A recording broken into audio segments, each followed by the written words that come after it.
എല്ലാവർക്കും നമസ്കാരം. ആരാധനയുടെ പുതിയ വീഡിയോയിലേക്ക് സുസ്വാഗതം. അപ്പോൾ വിനായക ചതുർത്ഥിയുടെ ഒരു സ്പെഷ്യൽ വീഡിയോ ആണ് ഇപ്പോൾ ഇത്. 3 കാര്യങ്ങൾ നമ്മൾ വിനായക ചതുർത്ഥി ദിവസം ചെയ്യരുത്. ചെയ്തു കഴിഞ്ഞാൽ മഹാപാപമാണ്. മഹാപാപം എന്ന് വെച്ചാൽ അത്രയും നമുക്ക് ദാരിദ്ര്യമൊക്കെ ആയിരിക്കും ഫലം. അതേപോലെ തന്നെ വീട് മൊത്തം നശിച്ചു പോവും. അതുകൊണ്ട് ഈ കാര്യങ്ങൾ, ഈ തെറ്റുകൾ ദയവേത് ചെയ്യരുത്. അപ്പോൾ എന്തൊക്കെയാണെന്നുള്ളത് ഈ വീഡിയോയിൽ കൃത്യമായിട്ട് തന്നെ പറഞ്ഞുതരാം. അപ്പോൾ ദയവേത് ആ ഒരു തെറ്റുകൾ ചെയ്യാതിരിക്കാൻ ശ്രമിക്കുക. എന്തായാലും നിങ്ങൾക്ക് ഇഷ്ടപ്പെട്ടവർക്ക് വേണ്ടി ഈ വീഡിയോ ഒന്ന് ഷെയർ ചെയ്ത് കൊടുക്കൂ. ഓക്കെ. ആദ്യമായിട്ടുള്ളത് തുളസി. വീട്ടിൽ നമ്മുടെ തുളസി ഉണ്ടാവുമല്ലോ അല്ലേ, തുളസി ചെടിയുള്ളവരൊക്കെ ആ ദിവസം നമുക്ക് തുളസി ഭഗവാന് വേണ്ടിയിട്ട് നമുക്ക് തുളസി ഇല എടുക്കാം. പക്ഷേ തുളസി ചെടി ഇപ്പോൾ ഉണങ്ങിയ കമ്പുകളൊക്കെ നിൽക്കുന്നുണ്ടെങ്കിൽ അതൊന്ന് കട്ട് ചെയ്തൊക്കെ നമ്മൾ യൂഷ്വലി കൊടുക്കാറുണ്ടല്ലോ. അത് നാളത്തെ ദിവസം, അതായത് ചതുർത്ഥി ദിവസം, വിനായക ചതുർത്ഥി ദിവസം നമ്മൾ ഒരിക്കലും തുളസി അങ്ങനെ വെട്ടിക്കളയരുത്. വെട്ടിയിട്ട് നമ്മൾ ആ വിത്ത് വേറെ എവിടെയെങ്കിലും ഇടുകയാണെങ്കിലും അത് ചെയ്യരുത്. അത് വളരെ വലിയൊരു തെറ്റാണ്. കാരണം ലക്ഷ്മി ദേവിയെ നമ്മൾ അപമാനിക്കുന്ന പോലെയാണ് അത് ഒരിക്കലും നമ്മളത് ചെയ്യരുത്. രണ്ടാമതായിട്ടുള്ള ഒരു കാര്യമാണ് മുടി മുറിക്കരുത്. ഇപ്പോൾ നാളത്തെ ദിവസം, വിനായക ചതുർത്ഥി ദിവസം നമ്മൾ ഒരിക്കലും മുടി മുറിക്കരുത്. അപ്പോൾ വീട്ടിൽ പൂജയും ഇതൊക്കെ ചെയ്യുന്ന ദിവസമായിരിക്കുമല്ലോ അല്ലേ. ഇപ്പോൾ നിങ്ങൾ വീട്ടിൽ പൂജ ചെയ്താലും ഇല്ലെങ്കിലും നമ്മൾ വീട്ടിൽ മുടി മുറിക്കരുത്. അത് ആണുങ്ങളായാലും പെണ്ണുങ്ങളായാലും നമ്മൾ മുടി മുറിക്കരുത് ആ ദിവസം. അപ്പോൾ അങ്ങനെ എന്തെങ്കിലും വീട്ടിലായാലും പുറത്ത് പോയിട്ട് നമ്മൾ സലൂണിലോ അങ്ങനെയൊക്കെ പോയിട്ട് മുടി മുറിക്കുകയാണെങ്കിലും നാളത്തെ ദിവസം നമ്മൾ ചെയ്യരുത്.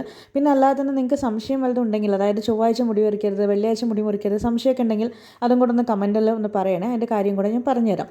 അടുത്തതായിട്ട് ചന്ദ്രനെ കാണരുത്. അത് നമ്മൾ പറയാറുണ്ടല്ലോ അല്ലേ, ചതുർത്ഥി ചന്ദ്രനെ കണ്ടു കഴിഞ്ഞാൽ എന്താണ് ഫലം അറിയാലോ. അത് തന്നെയാണ് പടാപ്പഴി കേൾക്കുക എന്നൊക്കെ പറയാം അല്ല. ചെയ്യാത്ത കാര്യത്തിന് നമുക്ക് ആരെങ്കിലുമൊക്കെ കുറ്റപ്പെടുത്തി സംസാരിക്കും. നമ്മൾ അറിഞ്ഞിട്ട് പോലും ഇല്ലാത്തൊരു കാര്യം. കുറേ പേർക്കൊക്കെ അത് ഡെയിലി അനുഭവിക്കുന്നൊരു കാര്യമായിരിക്കും, പലയിടത്തു നിന്നുള്ള കുറ്റപ്പെടുത്തലുകളൊക്കെ അല്ലേ. പക്ഷേ നമ്മൾ നാളത്തെ ദിവസം, ചതുർത്ഥി ദിവസം ചന്ദ്രനെ കാണരുത്.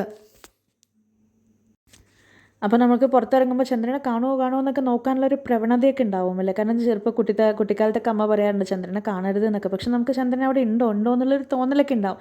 കഴിയുന്നതും ചന്ദ്രനെ കാണാതിരിക്കാൻ ശ്രമിക്കുക. അഥവാ കണ്ടു കഴിഞ്ഞാൽ എന്ത് ചെയ്യണം എന്നുള്ള സംശയം ഉണ്ടെങ്കിൽ അത് ഞാനിപ്പോൾ പറഞ്ഞുതരാം.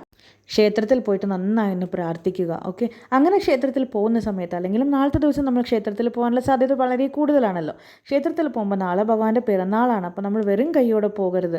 ഒരുപാടൊന്നും കൊണ്ടുപോകണമെന്നൊന്നുമില്ല. ഒരു പുഷ്പമെങ്കിലും, അല്ലെങ്കിൽ ഒരു നാളികേരം, അല്ലെങ്കിൽ ഒരു ചന്ദനത്തിരിയോ, ഒരു പഴമോ, കുറച്ച് പഴങ്ങളോ, അതും അല്ലെങ്കിൽ നമുക്ക് നടക്കിൽ വയ്ക്കാൻ ഒരു രൂപ തുട്ടോ, അങ്ങനെ എന്തെങ്കിലും കൊണ്ടുപോകണം. ഒരിക്കലും വെറും കൈയോടെ നമ്മൾ ക്ഷേത്രത്തിൽ പോകരുത്. എല്ലായ്പ്പോഴും അങ്ങനെ തന്നെയാണ്, വെറും കൈയോടെ ക്ഷേത്രത്തിൽ പോകരുത്. അപ്പോൾ നാളത്തെ ദിവസം സ്പെഷ്യലായിട്ട് വെറും കൈയോടെ ദൈവീക ക്ഷേത്രത്തിൽ പോകരുത്. നിങ്ങളുടെ കയ്യിൽ എന്താണോ ഉള്ളത്, നിങ്ങൾക്ക് പറ്റാവുന്നത് എന്താണോ അത് നമ്മൾ ഭഗവാന് വേണ്ടി സമർപ്പിക്കുക നാളത്തെ ദിവസം. അത് നല്ലതായിരിക്കും.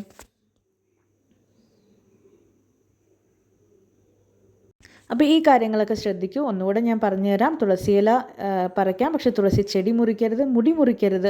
അതേപോലെ തന്നെ ചതുർത്ഥി ചന്ദ്രനെ കാണരുത്. പിന്നെ ക്ഷേത്രത്തിൽ പോകുമ്പോൾ വെറും കൈയോടെ പോകരുത്. വീഡിയോ ഇഷ്ടപ്പെട്ടാൽ ലൈക്ക് ചെയ്യാനും, അതേപോലെ തന്നെ നിങ്ങൾക്ക് നാളത്തെ പ്രാർത്ഥനയിൽ ഉൾപ്പെടുത്തണമെന്നുണ്ടെങ്കിൽ എന്തെങ്കിലും ബുദ്ധിമുട്ടുകൾ ഉണ്ടെങ്കിൽ അതൊന്ന് കമൻറ്റിൽ രേഖപ്പെടുത്താനും, അതേപോലെ തന്നെ ഇതേപോലെ കൂടുതൽ ഇൻഫോർമേറ്റീവ് വീഡിയോസിനായിട്ട് സബ്സ്ക്രൈബ് ചെയ്യാനും മറക്കരുത്. അപ്പോൾ ഡിവോഷണൽ വീഡിയോ കാണാൻ താല്പര്യമുള്ളവരാണെങ്കിൽ സബ്സ്ക്രൈബ് ചെയ്ത് നമ്മുടെ പഴയ വീഡിയോസൊക്കെ ഒന്ന് കണ്ട് തിരിച്ചു വരുമെന്ന് തന്നെയാണ് എൻ്റെ വിശ്വാസം. അപ്പോൾ നിങ്ങളുടെ പേരും നക്ഷത്രവും, നിങ്ങൾക്ക് എന്തെങ്കിലും പ്രശ്നം ഉണ്ടെങ്കിൽ പ്രാർത്ഥനയിൽ ഉൾപ്പെടുത്തണമെങ്കിൽ അതും കമൻറ്റ് ചെയ്യാൻ ഒന്നുകൂടെ ഞാൻ ഓർമ്മപ്പെടുത്തുന്നു. അപ്പോൾ എല്ലാവർക്കും ചതുർത്ഥി ആശംസകൾ നേരുന്നു. അതേപോലെ തന്നെ എല്ലാവർക്കും എല്ലാ ഐശ്വര്യങ്ങളും ഉണ്ടാവട്ടെ എന്ന മനസ്സുകൊണ്ട് വിനായകനോട് പ്രാർത്ഥിക്കുന്നു. നമസ്കാരം.